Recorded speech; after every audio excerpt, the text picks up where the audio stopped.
sebagai prasangka baik kita kepadanya bahwa kita masih dikehendaki baik. Kita awali dengan pembacaan qasidah Bismillahirrahmanirrahim. Sambil bergandeng tangan kita renungkan kalimat per kalimat dari qasidah ini, menambah persatuan ukhuwah Islamiyah, dan kita doakan semoga umat Islam senantiasa dijaga, dilindungi oleh Allah Subhanahu wa taala.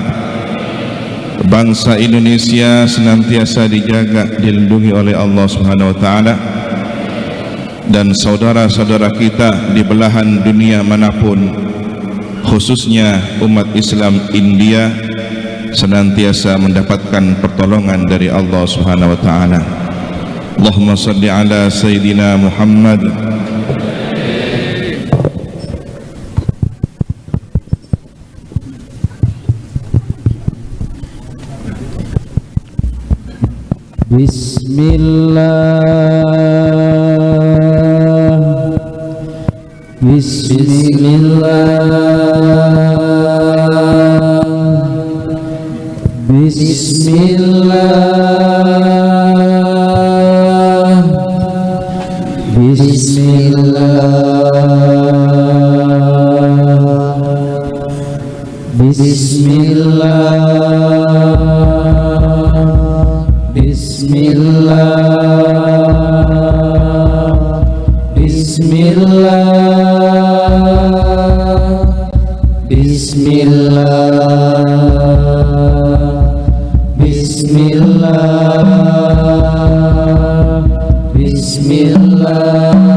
Bismillah di setiap keadaan, Bismillah tak